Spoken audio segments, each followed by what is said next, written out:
Hello students, how are you? Very good students, आपको daily अपना target fix करना है, उस टारगेट को अचीव करना है। एक दिन जरूर आप परफेक्ट पर्सन बनेंगे, एक दिन जरूर आप परफेक्ट स्टूडेंट बनेंगे।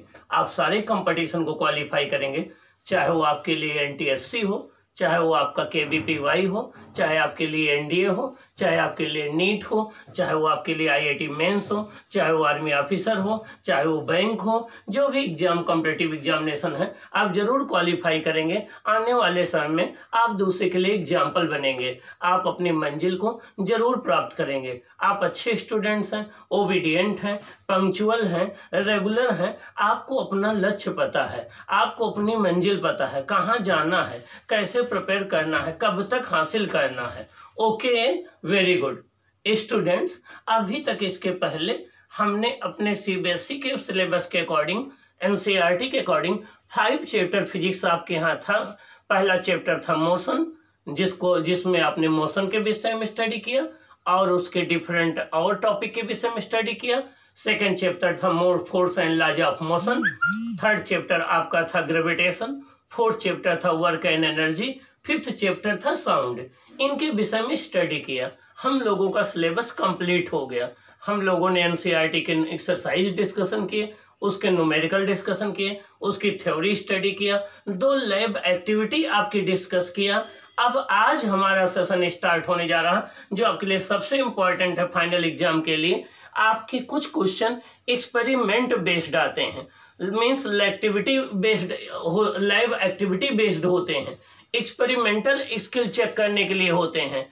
और जब तक आपको इनकी प्रैक्टिस नहीं होती है, इन पर आप वर्क नहीं किए होते हैं, इनका आपके पास अभ्यास नहीं होता है, तब तक आप एग्जाम में इनको नहीं कर पाते हैं।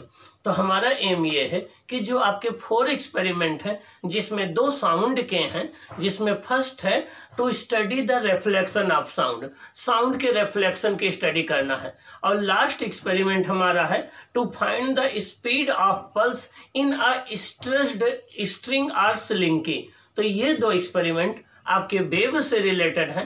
तो इन वेव के रिलेटेड जितने भी एक्सपेरिमेंटल क्वेश्चन आपके एग्जाम में आ सकते हैं, या कंपटीशन में आ सकते हैं, या एनटीएससी में आ सकते हैं, या एनडीए में आ सकते हैं, अब हम उन एक्सपेरिमेंट क्वेश्चन को 1 बाय 1 डिस्कस करेंगे। आप इनको प्रिपेयर कर लेंगे, ये आपके फाइनल एग्जाम में भी काम आएंगे और आपके कंपटीशन में भी काम आएंगे। तो आज हम 2 एक्सपेरिमेंट पर बेस्ड क्वेश्चन का डिस्कशन करेंगे। एक एक्सपेरिमेंट नंबर 1, जिसमें हमें स्टडी करना है to study the reflection of sound, कि साउंड रिफ्लेक्ट कैसे होती है। और नेक्स्ट है to study the speed of pulse in a stressed string और स्प्रिंग, किसी स्लिंकी में या स्ट्रेस्ड स्ट्रिंग में जब कोई वेव चलती है तो वेव का एक शॉर्ट फॉर्म पल्स कहलाता है, उसको हम पल्स बोलते हैं। तो हमें पल्स की स्पीड की स्टडी करनी है। तो आज इन दोनों पर बेस्ड हम मल्टीपल चॉइस क्वेश्चन, जिसको आप एमसीक्यू बोलते हैं, जिसमें केवल ओनली 1 आंसर करेक्ट होगा, और इसकी स्टडी करेंगे। आइए हम डिस्कस करते हैं इन क्वेश्चन के विषय में। क्वेश्चन नंबर 1 है आपका, हेडिंग है MCQ based on experiment, multiple choice question based on experiment. ये किस पर बेस्ड है? एक्सपेरिमेंट पर बेस्ड है, एक्सपेरिमेंटल स्किल पर बेस्ड है। जो लैब एक्टिविटी आप लोग करते हैं उस पर बेस्ड है। लैब एक्टिविटी की बुक आपको परचेज कर करके और उसमें सारे क्वेश्चन को कंप्लीट कर लेना है। इन क्वेश्चन को भी आपको लैब एक्टिविटी में ही करना है। आइए हम देखते हैं कौन कौन से एक्सपेरिमेंट इसमें हम कवर करें। Experiment number 1, to verify laws of reflection of sound. इसमें साउंड के लॉज ऑफ रिफ्लेक्शन को हम वेरीफाई करेंगे। सेकंड एक्सपेरिमेंट है टू डिटरमाइन द, ये हो गया फर्स्ट एक्सपेरिमेंट। आपका सेकंड एक्सपेरिमेंट है to verify to determine the velocity. Experiment number 2, to determine the velocity of a pulse propagated through a stressed string और स्लिंकी। तो पहला है to verify the laws of reflection of sound. किसका law verify करना है? Reflection का। किसके लिए? साउंड के लिए। हम ऑलरेडी साउंड चैप्टर में इसका डिस्कशन कर चुके हैं कि जिस तरीके से light waves laws of reflection को फॉलो करती हैं, ठीक उसी तरीके से साउंड वेव भी लॉज ऑफ रिफ्लेक्शन को फॉलो करती हैं। लॉज ऑफ रिफ्लेक्शन में क्या होता है, इन angle of incidence equal to angle of reflection, means angle of incidence angle of reflection के इक्वल होता है। Incident ray, reflected ray and normal at the point of incidence all lie in the same plane, ये दो law होते हैं। दूसरी बात हमने आपको बताया था कि नॉर्मल से इंसिडेंट रे के बीच का बना हुआ एंगल एंगल ऑफ इंसिडेंस कहलाता है, नॉर्मल से रिफ्लेक्टेड रे के बीच का बना हुआ एंगल एंगल ऑफ रिफ्लेक्शन कहलाता है। तो जिस प्रकार से light ray laws of reflection को फॉलो करती हैं, वैसे साउंड वेव्स भी लॉज ऑफ रिफ्लेक्शन को फॉलो करती हैं। तो आज हम डिस्कस करेंगे इस एक्सपेरिमेंट पर बेस्ड मल्टीपल चॉइस क्वेश्चन। दूसरा है to determine the velocity of a pulse. तो सबसे पहले क्वेश्चन उठता है पल्स क्या होती है। जब भी कोई वेव प्रोड्यूस करना होता है तो उस वेव को प्रोड्यूस करने वाला एक सोर्स होता है। अगर वो सोर्स कंटिन्यूअस ऑसिलेट करता रहता है तब तक एक वेव की सीरीज बनती है जिसे हम वेव ट्रेन बोलते हैं। लेकिन आपने एक बार स्ट्रिंग को जर्क करके छोड़ दिया तो वेव का एक शॉर्ट फॉर्म बनेगा, वो शॉर्ट फॉर्म क्या कहलाता है, पल्स कहलाता है। क्या कहलाता है, पल्स कहलाता है। और जब कंटिन्यूअस सोर्स वाइब्रेट होता रहता है तो एक सीरीज ऑफ पल्स बनती है जिसको हम वेव ट्रेन बोलते हैं या जिसको हम वेव बोलते हैं। तो pulse is a short form of wave, ये वेव का एक शॉर्ट फॉर्म होता है, ठीक ना, जो कि आगे ट्रेवल करता है। तो हमें करना क्या है, to determine the velocity of a pulse propagated through a stretched string और स्लिंकी। स्लिंकी कहते हैं स्प्रिंग को, स्ट्रिंग मीन्स कोई डोरी, तो हमें किसी स्ट्रिंग में या किसी स्लिंकी मीन्स स्प्रिंग में कोई पल्स जा रही है, वेव पल्स जा रही है, तो उसकी वेलोसिटी निकालना है। आपको पता है कि velocity the distance travelled by a wave per unit time is called velocity, उसे हम क्या कहते हैं, वेलोसिटी कहते हैं। तो ये दो एक्सपेरिमेंट है जिन पर बेस्ड हमें जो है क्वेश्चन सॉल्व करना है। आइए देखते हैं इन पर बेस्ड हमारे इंपॉर्टेंट क्वेश्चन कौन है, इनकी स्टार्ट होती है। अब देखते हैं आप में से कौन आंसर बताएगा। आप सभी ब्रिलियंट स्टूडेंट हैं, बहुत ही अच्छे स्टूडेंट हैं और बहुत ही ओबीडियंट स्टूडेंट हैं। आप सभी के चेहरे को देखने से लगता है कि हाँ कुछ बनना चाहते हैं, कुछ लक्ष्य है आपके अंदर, कुछ टारगेट है, कुछ लाइफ में हासिल करना चाहते हैं, ठीक ना। और आप जरूर आगे बढ़ेंगे क्योंकि आप ओबीडियंट हैं, आप गुरु का कहना मानते हैं, गुरु के हिसाब से चलते हैं और आप लाइफ में जरूर आगे बढ़ेंगे। आइए देखते हैं question number first. Question number first है Which of the following statement is correct? Which of the following statement is correct?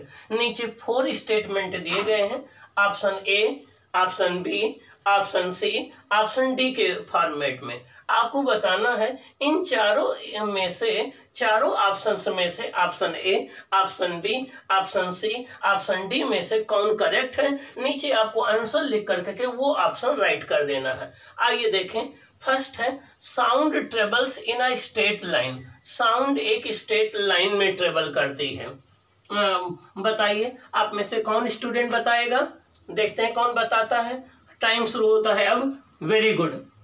First A option है sound travels in straight line. Sound एक स्ट्रेट लाइन में travel करती है। बताइए आप में से कौन बताएगा। वेरी गुड, बिल्कुल सही बताया, साउंड एक स्ट्रेट लाइन में ट्रेवल करती है। तो अभी जब तक हम छोटे हैं तब तक हम ये कहेंगे कि साउंड वेव है, लाइट वेव है, ये सब एक स्ट्रेट लाइन में ट्रेवल करती हैं। ये बात आपकी सही है, साउंड एक स्ट्रेट लाइन में ट्रेवल करती है। और जब हम बड़े हो जाएंगे तो हम कहेंगे कि साउंड स्ट्रेट लाइन में नहीं ट्रेवल करती है। तो अभी हम ये कहेंगे कि साउंड एक स्ट्रेट लाइन में ट्रेवल करती है। क्या, साउंड एक स्ट्रेट लाइन में ट्रेवल करती है। तो ये स्टेटमेंट आपको क्या बताना है, याद रखना, ये बहुत जरूर ध्यान रखना। आपको बताना which of the following statement is, आपको देखना है करेक्ट बताना है या इनकरेक्ट बताना है, इस बात का आपको जरूर ध्यान रखना है। तो इसमें आपसे पूछा गया है which of the following statement is incorrect पूछा गया है, आपसे करेक्ट नहीं पूछा गया है। तो आपको याद रखना है कि करेक्ट पूछा गया है या इनकरेक्ट पूछा गया है, इसका बहुत ध्यान देना है। यहाँ आपसे पूछा गया है इनकरेक्ट, कौन सा स्टेटमेंट इनकरेक्ट है, मीन्स सही नहीं है। तो आपसे क्या पूछा गया है, इनकरेक्ट पूछा गया है। क्या पूछा गया है, इनकरेक्ट, मतलब करेक्ट नहीं है, गलत है। तो पहला ए ऑप्शन है, sound travels in straight line, sound straight line में ट्रेवल करती है, लाइट भी स्ट्रेट लाइन में ट्रेवल करती है। अभी छोटे क्लासों के लिए वो स्ट्रेट लाइन में ट्रेवल करती है, बड़े क्लासों के लिए वो स्ट्रेट लाइन में नहीं ट्रेवल करती है, हम आगे आपको बताएंगे। तो फर्स्ट ऑप्शन आपका करेक्ट है। अगला बताइए, sound travels as a wave, sound एक वेव के फॉर्म में ट्रेवल करती है। बताइए स्टूडेंट्स, कौन बताएगा? Very good, last student, very good, fantastic, right answer, बिल्कुल सही है। Sound travels as a wave, sound एक वेव के फॉर्म में ट्रेवल करती है। साउंड एक लॉन्गिट्यूडिनल वेव है। Sound is a form of energy that produces the sensation of hearing. Sound एक वेव के फॉर्म में ट्रेवल करती है, तो sound travels as a wave. तो साउंड स्ट्रेट लाइन में भी ट्रेवल करती है, साउंड वेव के फॉर्म में ट्रेवल करती है। कैसे ट्रेवल करती है बच्चों? ये वेव के फॉर्म में। कैसे ट्रेवल करती है? वेव के फॉर्म में। कैसे ट्रेवल करती है? स्ट्रेट लाइन में ट्रेवल करती है। तो बी ऑप्शन भी करेक्ट है। Sound is a form of energy, ये भी करेक्ट है। Sound is a form of energy that produces the sensation of hearing into our ear. Sound is a form of energy that produces the sensation of hearing into our ear. Sound एक energy का form है जो हमारे year में sensation of hearing produce करता है, ये भी करेक्ट है। Sound travels faster in vacuum than in air. Last statement को देखो, ये करें sound travels faster in vacuum, करें कि वैक्यूम में फास्टर ट्रेवल करती है देन इन एयर। एयर के कंपैरिजन में ये वैक्यूम में फास्टर ट्रेवल करती है। अब आप सोचिए, साउंड एक मैकेनिकल वेव है, और मैकेनिकल वेव वो वेव होती हैं जिनके लिए मीडियम चाहिए, मटेरियल मीडियम चाहिए। बिना मीडियम के वो चल नहीं सकती हैं। तो वैक्यूम में तो कोई मीडियम होता नहीं, तो वैक्यूम में तो साउंड वेव ट्रेवल ही नहीं करती हैं। वैक्यूम में तो साउंड वेव ट्रेवल ही नहीं करती हैं। हाँ, एयर में ट्रेवल करती हैं। एयर में होती है 330 metre per second 0 degree centigrade पर। एयर में साउंड की स्पीड होती है 330 metre per second 0 degree centigrade पर। तो साउंड वेव एयर में ट्रेवल करती हैं 330 मीटर पर सेकंड से 0 डिग्री सेंटीग्रेड पर, लेकिन वैक्यूम में तो वो ट्रेवल नहीं करती हैं। और यहाँ पर लिखा है कि वैक्यूम में उनकी वो फास्टर ट्रेवल करती हैं एयर से। तो ये ऑप्शन रॉन्ग है, डी ऑप्शन आपका आंसर हो जाएगा। ये आपको इनकरेक्ट बताना था, तो डी ऑप्शन इनकरेक्ट है। साउंड वेव जो है वो वैक्यूम में ट्रेवल नहीं करती, वैक्यूम में उनकी स्पीड 0 होती है, एयर में 0 डिग्री सेंटीग्रेड पर 330 मीटर पर सेकंड से ट्रेवल करती हैं। और ये आपकी ये डी ऑप्शन रॉन्ग है। तो फिर से सुन लीजिए, sound is a longitudinal wave. Sound travels in the form of compression and reaction, compression and rarefaction at 0 degree centigrade. Speed of sound in air is 330 meter per second. The speed of sound in vacuum is 0. Sound waves do not travel in vacuum. Sound waves are mechanical wave. Sound waves require material medium. Sound waves cannot travel on moon. Okay, आइए हम सही। तो first question में आपका answer D correct है, ये incorrect है। आइए क्वेश्चन नंबर सेकंड देखते हैं। क्वेश्चन नंबर सेकंड है, ultrasonic waves are those waves. करें, अल्ट्रासोनिक वेव्स कौन सी वेव्स होती हैं? फर्स्ट ए ऑप्शन है, which a man can hear, जिसको आदमी सुन सकता है। ये तो सही नहीं है। आदमी तो अल्ट्रासोनिक वेव्स को ना प्रोड्यूस कर सकता है, ना सुन सकता है, ना उसको हियरिंग कर सकता है, ना उसको प्रोड्यूस कर सकता है। हाँ, बैट इन्हें प्रोड्यूस करते हैं, बैट इन्हें सुनते हैं। गाल्टन एक विसल आती है, गाल्टन विसल इन्हें प्रोड्यूस करती है, गाल्टन विसल इन्हें सुनती है, ठीक ना। तो ह्यूमन ईयर अल्ट्रासोनिक वेव्स को सुन नहीं सकते। रीजन बताइए। क्योंकि हमारी जो सुनने की रेंज है, ऑडिबल रेंज है, वो 20 हर्ट्ज से 20 किलो हर्ट्ज है। और जो अल्ट्रासोनिक वेव्स होती हैं, इनकी फ्रीक्वेंसी 20 किलोहर्ट्ज से ज़्यादा होती है, तो इन्हें हम नहीं सुन सकते हैं। तो ए ऑप्शन है, which a man can hear, ये रॉन्ग हो गया, ये इनकरेक्ट है, गलत है। Which a man can not hear, जिसको आदमी नहीं सुन सकता, ये सही है। Which are of high velocity, इनकी वेलोसिटी हाई होती है। आइए सी ऑप्शन पर विचार करते हैं। बी ऑप्शन करेक्ट है, which a man can not hear, means ultrasonic waves को आदमी नहीं सुन सकता है अपने कानों से। तो बी ऑप्शन करेक्ट हो गया, ए ऑप्शन इनकरेक्ट हो गया। आइए सी ऑप्शन पर बात करते हैं, which are of high velocity, करें जिनकी वेलोसिटी हाई होती है। आपको याद हो स्टूडेंट, जब हमने साउंड वेव आपको चैप्टर पढ़ाया था तो मैंने कहा था कि speed of sound wave does not depend upon the frequency. Sound wave की स्पीड फ्रीक्वेंसी पर डिपेंड नहीं करती है, चाहे वो ऑडिबल वेव्स हो, चाहे अल्ट्रासोनिक वेव्स हो, चाहे इंफ्रासोनिक वेव्स हो। भले उनकी फ्रीक्वेंसी अलग अलग हो, डिफरेंट हो, लेकिन सब एयर में सेम स्पीड से चलती हैं। तो डिफरेंट साउंड वेव्स की स्पीड उनकी फ्रीक्वेंसी पर डिपेंड नहीं करती है। तो जो आपकी इंफ्रासोनिक की वेलोसिटी होगी वही अल्ट्रासोनिक की होगी, वही ऑडिबल की होगी। अल्ट्रासोनिक की वेलोसिटी हाई नहीं होगी। तो सी ऑप्शन रॉन्ग हो गया। रीजन क्या बताएंगे आप? कोई पूछेगा क्या क्यों रीजन, तो आप बोलेंगे कि sir speed of sound does not depend upon the frequency and sound of different frequency travel with the same speed in air. Different sound की स्पीड किसी मीडियम में उनकी फ्रीक्वेंसी पर डिपेंड नहीं करती है। डिफरेंट फ्रीक्वेंसी की साउंड सेम मीडियम में सेम स्पीड से ट्रेवल करती हैं। तो जो अल्ट्रासोनिक वेव्स की स्पीड होगी वही इंफ्रासोनिक की होगी, वही ऑडिबल की होगी, सबकी स्पीड सेम होगी क्योंकि फ्रीक्वेंसी इंडिपेंडेंट होती है। तो सी ऑप्शन इनकरेक्ट हो गया। आइए डी पर बात करते हैं। व्हिच हैव हाई एम्पलीट्यूड, इनका एम्पलीट्यूड हाई होता है। अब आपको बताना है कौन करेक्ट है, तो बी ऑप्शन तो करेक्ट है। व्हिच हैव हाई एम्पलीट्यूड, जिनका एम्पलीट्यूड हाई होता है।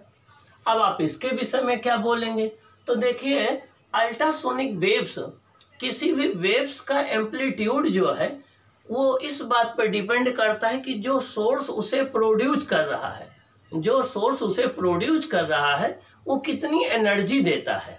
ठीक है, अगर वो ज़्यादा एनर्जी जो है ट्रांसफ़र करता है वेव को तो एम्पलीट्यूड ज़्यादा होगा। अगर कम एनर्जी ट्रांसफ़र करता है तो एम्पलीट्यूड कम होगा। ठीक ना, तो हम हमेशा नहीं कह सकते कि जो है एम्पलीट्यूड अल्ट्रासोनिक वेव्स का ज़्यादा होता है। हाँ, इनकी फ्रीक्वेंसी ज़्यादा होती है। ठीक ना, एम्पलीट्यूड इस बात पर डिपेंड करता है कि जिस सोर्स ने इस साउंड को प्रोड्यूस किया है उसने कितनी एनर्जी ट्रांसफ़र की है। अगर शुरुआत में कम एनर्जी ट्रांसफ़र करेगी तो एम्पलीट्यूड कम होगा, ज़्यादा एनर्जी ट्रांसफ़र करेगी तो ज़्यादा होगा। अगर किसी ढोलक को हम तेज से पीटेंगे तो ज़्यादा एम्पलीट्यूड की वेव प्रोड्यूस होंगी, अगर धीरे से करेंगे तो कम एम्पलीट्यूड की प्रोड्यूस होंगी। तो एम्पलीट्यूड एनर्जी एम्पलीट्यूड पर डिपेंड करती है, बात पक्का है। बट एम्पलीट्यूड इस बात पर डिपेंड करता है कि जिस सोर्स ने उस वेव को प्रोड्यूस किया उसने एनर्जी कितनी ट्रांसफर की है। तो जरूरी नहीं है कि अल्ट्रासोनिक वेव्स का एम्पलीट्यूड हाई हो, तो आपका ऑप्शन बी करेक्ट हो जाएगा। अल्ट्रासोनिक वेव्स वो वेव्स होती हैं जिनको हम अपने कानों के द्वारा नहीं सुन सकते हैं, और अल्ट्रासोनिक वेव्स की वही स्पीड होती हैं जो ऑडिबल की होती हैं। अल्ट्रासोनिक वेव्स की फ्रीक्वेंसी 20 हर्ट्ज से 20 किलो हर्ट्ज के बीच में होती है। बैट इनको प्रोड्यूस भी करता है, बैट इनको सुन भी सकता है। बैट अपना जो प्रे कैच करता है वो अल्ट्रासोनिक वेव्स के हेल्प से करता है। अल्ट्रासोनिक वेव्स का यूज क्लीनिंग के लिए किया जाता है। अल्ट्रासोनिक वेव्स का यूज जो है अल्ट्रासाउंड के लिए किया जाता है। अल्ट्रासोनिक वेव्स का यूज बैक्टीरिया को किल करने के लिए किया जाता है। अल्ट्रासोनिक वेव्स का यूज वॉशिंग मशीन में क्लोथ्स को क्लीन करने के लिए किया जाता है। अल्ट्रासोनिक वेव्स का यूज जो है सोनार में किया जाता है। अल्ट्रासोनिक वेव्स का यूज हम बड़े बड़े मेटल ब्लॉक में, गर्डर में फ्लाई या डिफेक्ट को फाइंड आउट करने के लिए यूज करते हैं। अल्ट्रासोनिक वेव्स की फ्रीक्वेंसी 20,000 हर्ट्ज से ग्रेटर होती है। अल्ट्रासोनिक वेव को हम अपने कानों के द्वारा नहीं सुन सकते हैं। अल्ट्रासोनिक वेव्स की फ्रीक्वेंसी हाई होती है, एनर्जी हाई होती है, और इनकी जो वेवलेंथ होती है वो आपकी ऑडिबल साउंड से स्मॉलर होती है। इनका हम यूज कम्युनिकेशन के लिए भी करते हैं। ओके, तो इसमें आपका बी ऑप्शन करेक्ट है। अल्ट्रासोनिक वेव्स को हम अपने ईयर के द्वारा नहीं सुन सकते हैं, बी ऑप्शन करेक्ट है। आइए हम क्वेश्चन नंबर 3 की बात करते हैं। Which of the following frequency is audible to the human beings. नीचे 4 फ्रीक्वेंसी दी गई हैं, option A, option B, option C, option D. आपको बताना है इनमें से कौन सी फ्रीक्वेंसी हम अपने कानों के द्वारा सुन पाएंगे, ह्यूमन बीइंग कौन सुन लेगा। ऑडिबल कहते हैं जिनको सुना जा सके। तो आपको पता है कि जिन वेव्स को हम अपने कानों के द्वारा सुन पाते हैं उनकी फ्रीक्वेंसी का जो रेंज होता है वो होता है 20 किलो हर्ट्ज से लेकर के 20 हर्ट्ज। अगर इस रेंज में कोई फ्रीक्वेंसी वेव के है तब उसको हम सुन पाते हैं। ओके, और नहीं तो हम उसको नहीं सुन पाते हैं। और रूम टेम्परेचर पर इनकी वेवलेंथ का रेंज होता है, रूम टेम्परेचर पे इनकी वेवलेंथ का रेंज होता है 17 पॉइंट आपका, हाँ, रूम टेम्परेचर पे इनकी वेवलेंथ का रेंज भी हम लोग निकाल सकते हैं। वो आपका 17.7 मीटर से लेकर के आपका 1.67 सेंटीमीटर तक होता है। तो अब इस रेंज में अगर है वो वेव तब हम उसको सुन पाएंगे, अगर इस रेंज में नहीं है तो उसको हम सुन नहीं पाएंगे। अब 20 हर्ट्ज से जो कम फ्रीक्वेंसी की वेव होती हैं उनको इंफ्रासोनिक कहते हैं, और 20 किलो हर्ट्ज से ज़्यादा जो होती हैं उनको अल्ट्रासोनिक कहते हैं। 20 किलो हर्ट्ज से ज़्यादा होगी तब भी नहीं सुन पाएंगे, 20 हर्ट्ज से कम होगी तब भी नहीं सुन पाएंगे। पहला ऑप्शन देखिए 5 हर्ट्ज है और ये 20 हर्ट्ज से कम है तो इसको हम नहीं सुन पाएंगे, ये इंफ्रासोनिक वेव्स हो जाएगी। और दूसरा ऑप्शन देखिए 27 किलो हर्ट्ज है, ये 20 किलो हर्ट्ज से ज़्यादा है तो इसको भी हम नहीं सुन पाएंगे, ये अल्ट्रासोनिक वेव्स होगी। तीसरा ऑप्शन देखिए 5 किलो हर्ट्ज, देखिए 20 हर्ट्ज से 20 किलो हर्ट्ज के बीच में आएगा ये 5 किलो हर्ट्ज, तो ये ऑडिबल वेव्स है, इसे हम अपने कानों के द्वारा सुन पाएंगे। तो आपका ऑप्शन क्या हो जाएगा, सी ऑप्शन हो जाएगा। यहाँ पर ये जो सी ऑप्शन है ये करेक्ट है, ये आपकी ऑडिबल वेव है, या इसको सोनिक वेव्स भी बोलते हैं। ये आपकी ऑडिबल वेव्स है या सोनिक वेव्स है, इसे हम अपने कानों के द्वारा सुन पाएंगे। और 27 किलो हर्ट्ज ये अल्ट्रासोनिक में आएगी, इसकी फ्रिक्वेंसी देखिए इससे ज़्यादा है। 5 हर्ट्ज ये इंफ्रासोनिक में आएगी, इसकी फ्रिक्वेंसी 20 हर्ट्ज से कम है, इसको भी नहीं सुन पाएंगे, इसको भी नहीं सुन पाएंगे। 50 किलो हर्ट्ज ये भी 20 किलो हर्ट्ज से ज़्यादा है तो ये भी अल्ट्रासोनिक में आएगी। तो डी ऑप्शन 50 किलो हर्ट्ज ये अल्ट्रासोनिक वेव्स होगी, 27 किलो हर्ट्ज ये अल्ट्रासोनिक वेव्स होगी, 5 हर्ट्ज ये इंफ्रासोनिक वेव्स होगी, 5 किलो हर्ट्ज ये आपकी ऑडिबल वेव्स होगी। तो सी ऑप्शन हो जाएगा। तो ए को हम नहीं सुन पाएंगे, वो इंफ्रासोनिक वेव्स होगी, बी को नहीं सुन पाएंगे, वो अल्ट्रासोनिक वेव्स होगी, डी को नहीं सुन पाएंगे, वो अल्ट्रासोनिक वेव्स होगी, सी को सुन लेंगे क्योंकि इसकी फ्रिक्वेंसी हमारे ऑडिबल रेंज में आती है। इसका आपका ऑप्शन सी हो जाएगा। आइए हम नेक्स्ट क्वेश्चन सुनते हैं। नेक्स्ट क्वेश्चन देखते हैं। An observer standing at the sea coast observes 54 waves reaching per minute. If the wavelength of the wave is 10 metre its speed is. चलो देखें क्या क्या गिवन है। एक आपको वेवलेंथ लेमडा गिवन है 10 मीटर। वेवलेंथ क्या गिवन है, लेमडा 10 मीटर। वेवलेंथ को किससे डिनोट करते हैं, लेमडा से। कितना गिवन है, 10 मीटर। वो कह रहा है कि जब हम सीशोर पर खड़े हैं तो किसी पॉइंट पर हम ऑब्जर्व कर रहे हैं तो 54 वेव्स पहुंच रही हैं पर मिनट में। पर मिनट मतलब 1 मिनट में, तो 1 मिनट में कितनी वेव्स पहुंच रही हैं, 54 वेव्स। अब 1 मिनट में 54 वेव्स पहुंच रही, इसका मतलब कि 1 मिनट में 54 वेव्स प्रोड्यूस हो रही हैं। और वन ऑसिलेशन में 1 वेव प्रोड्यूस होती हैं, इसका मतलब कि 1 मिनट में 54 ऑसिलेशन हो रहे हैं तो 54 वेव्स प्रोड्यूस हो रही हैं। और फ्रीक्वेंसी की अगर हम डिफिनेशन में जाएं तो फ्रीक्वेंसी होती है नंबर ऑफ वेव्स प्रोड्यूस पर सेकेंड या नंबर ऑफ ऑसिलेशन प्रोड्यूस्ड पर सेकेंड। तो 1 सेकंड में जितने नंबर ऑफ ऑसिलेशन होते हैं उसे हम फ्रीक्वेंसी कहते हैं, या 1 सेकंड में जितने नंबर ऑफ वेव्स प्रोड्यूस होती हैं उन्हें हम फ्रीक्वेंसी कहते हैं।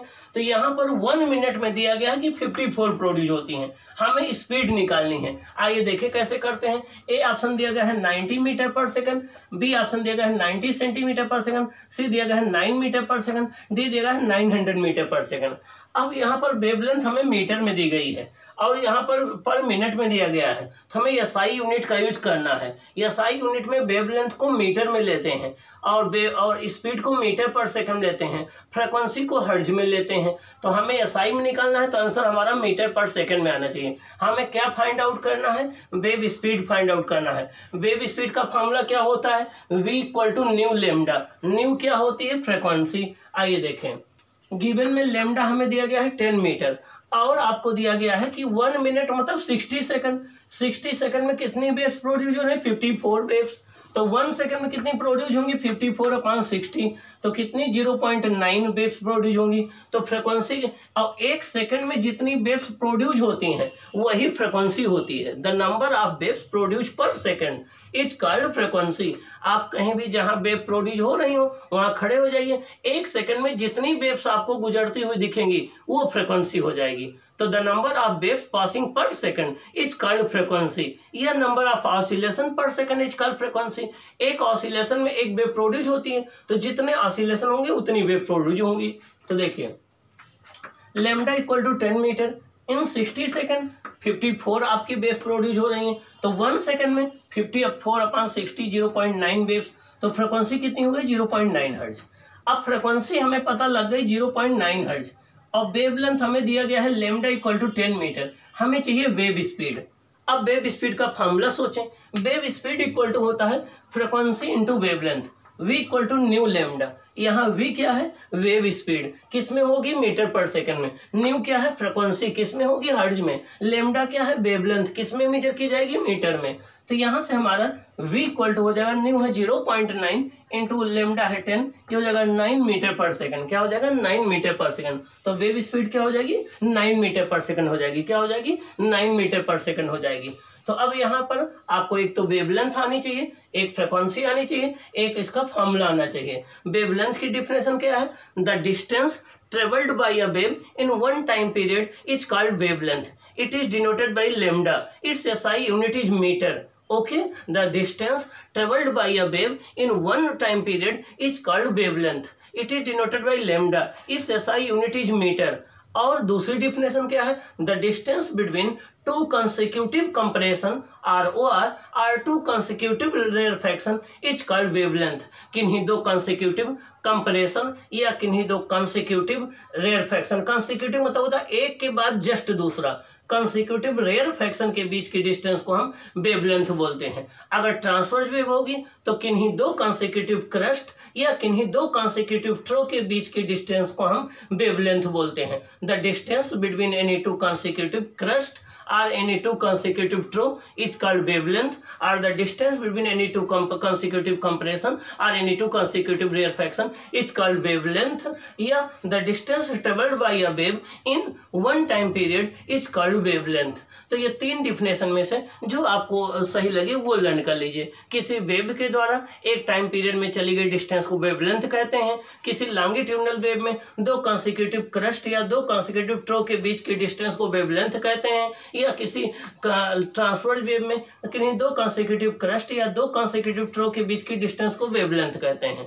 इनमें से चाहे जो डिफिनेशन, वेवलेंथ को किससे डिनोट करते हैं लैम्डा से। वेवलेंथ की एसआई यूनिट क्या होती है मीटर। फॉर्मूला क्या होता है v equal to nu lambda. क्या v equal to nu lambda. Nu क्या है फ्रीक्वेंसी, लैम्डा क्या है वेवलेंथ, v क्या है वेव स्पीड। तो ये हो गया। आइए नेक्स्ट आंसर नंबर हम 5 देखते हैं। आंसर नंबर 5 आपका है the speed of sound in certain medium is 960 metre per second. अब आपको स्पीड दे दी गई है, मीन्स v दे दिया गया कितना 960 metre per second. If the 3600 waves passes through a point in 1 minute. अब आपको दिया गया है कि 1 मिनट में कितनी वेव्स पास हो रही हैं 3600। कितनी 3600। अभी मैंने बताया कि 1 सेकंड में जितनी वेव पास होती है वो फ्रीक्वेंसी होती है। यहाँ 1 मिनट में कितनी पास हो रही है 3600। 1 मिनट मतलब कितने सेकंड 60 सेकंड। तो 60 सेकंड में पास हो रही है 3600, तो 1 सेकंड में कितनी पास होंगी 3600/60 कितना हो जाएगा, 0 0 कैंसिल कर दो, 60 आ जाएगा। कितना आ जाएगा 60 आ जाएगा। तो 1 सेकंड में 60 वेव्स पास होंगी, और 1 सेकंड में किसी पॉइंट से जितनी वेव्स पास होती हैं वो फ्रीक्वेंसी होती है। तो फ्रीक्वेंसी न्यू आपकी कितनी आ गई 60 आ गई, और वेव स्पीड कितनी है 960। v बड़ा होता है न्यू लैम्डा। आपको निकालना क्या है वेवलेंथ, लैम्डा हो जाएगा v अपॉन न्यू, तो हो जाएगा 960/60 16 मीटर आपका आ जाएगा। तो वेवलेंथ कितनी हो जाएगी 16 मीटर। आइए हम सॉल्व कर देते हैं, 16 मीटर हो जाएगी। ओके, आइए हम नेक्स्ट क्वेश्चन देखते हैं।